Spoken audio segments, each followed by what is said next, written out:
ស្ដីបងប្អូនបាទមកមើលបរោះវ័យចំណាស់ម្នាក់គាត់បាទយកអំពូលកែច្នៃបាទទៅជាចង្គៀងប្រើ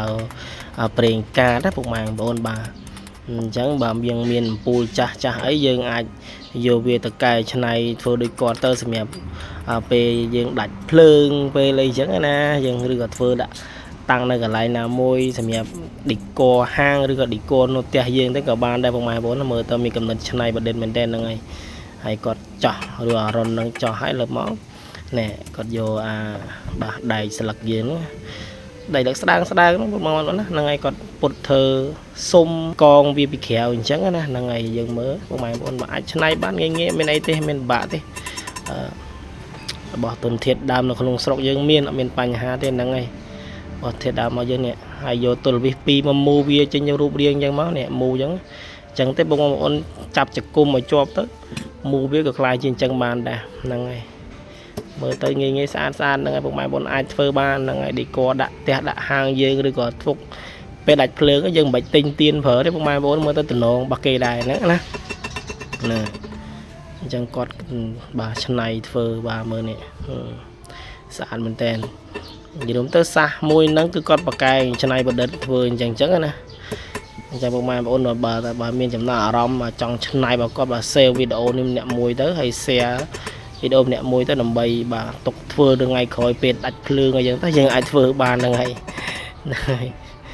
បាទនិយាយចូលឡើងចិត្តឲ្យរបស់គាត់ហ្នឹងឃើញទេពុតជាសុំហើយគាត់យកអំពូលមកចាប់វាអញ្ចឹងបើយើងគ្មានអីគៀបអីចោះដូចគាត់យើងបិទកាវបានពុកម៉ែបងប្អូនបាទហ្នឹងហើយមើលទៅដាក់បិទកាវក៏ស្រួលដែរមានអីបាក់ទេបាទដែកស្លឹកអីប៉ាំងស្អីស្ដើងយើងបិទកាវជាប់ទៅលើកាវឥឡូវវាគុណភាពវាល្អដែរណាពុកម៉ែបងប្អូនណាហ្នឹងហើយយើងអាចបិទបានទេបាទអញ្ចឹងយើងមើលរៀនធ្វើតាមគាត់មកទុកថ្ងៃក្រោយទៅយើងទៅឌីក័រផ្ទះឌីក័រហាងឲ្យស្អាតបាទគ្រាន់បើរបស់គាត់ហ្នឹងហើយហ្នឹងណាទៅចិត្តហើយឥឡូវគាត់ធ្វើក្បាលប្រឆេះរបស់វាក្បាលប្រឆេះជាគៀងហ្នឹងហើយបាទដាក់ប្រេងកាតចូលមកផ្លឹបណែចេញជារូបរាងជាគៀងបាត់ហើយហ្នឹងហើយញាត់បាទចេះចូលទៅដើម្បីដាក់ធ្វើបែបប្រឆេះរបស់វាចិត្តហើយចាំមើលចេញរូបរាងប្រឆេះបែបម៉េចមើលទៅដុតដេកកេះមួយឆេះអត់ចាំមើល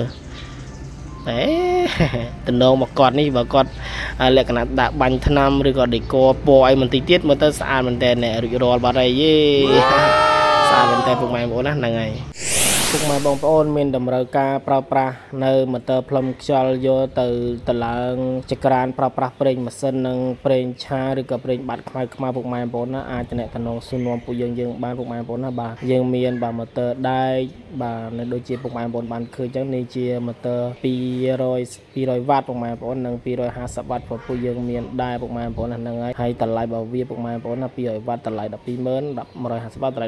10,000ហើយនេះម៉ូទ័រតូចបងប្អូនណាបាទម៉ូទ័រតូចនេះបាទកម្លាំងវា 2.94 ចឹងពុកម៉ែបងប្អូនក៏យើងមាននៅដែរពុកម៉ែបងប្អូនត្រូវការអាចតំណងសួរនាំពួកយើងបានពុកម៉ែបងប្អូនណាយើងមានលក់ទាំងម៉ូទ័រតូចទាំងម៉ូទ័រដែកយកទៅប្រើប្រាស់នៅចក្រានប្រើប្រេងម៉ាស៊ីនបាទពុកម៉ែបងប្អូនណាបាទនេះតម្លៃរបស់វាបងប្អូនណាបាទហើយក៏យើងមានលក់ចក្រានដែរបាទគឺចក្រាន33ភ្លួដាក់ឆ្នាំង33ភ្លួដាក់ខ្ទះបាទពុកម៉ែបងប្អូនអានេះជាគីឡូ33ហើយនិង27ដាក់ខ្ទះពុកម៉ែបងប្អូនណានេះ27ដាក់ឆ្នាំងពុកម៉ែបងប្អូនណាបាទនេះគីឡូលេខ22ពុកម៉ែបងប្អូនណាបាទនេះគីឡូលេខ17ពុកម៉ែបងប្អូនបាទនេះគីឡូលេខ14លក្ខណៈគ្រួសារពុកម៉ែបងប្អូនណាហើយក៏យើងក៏មានគីឡូភ្លោះបាទគីឡូភ្លោះរបស់យើងមានគ្រប់ຂະຫນាតពុកម៉ែបងប្អូនទិញគីឡូតទេក៏យើងមានលក់ដែរពុកម៉ែបងប្អូនណា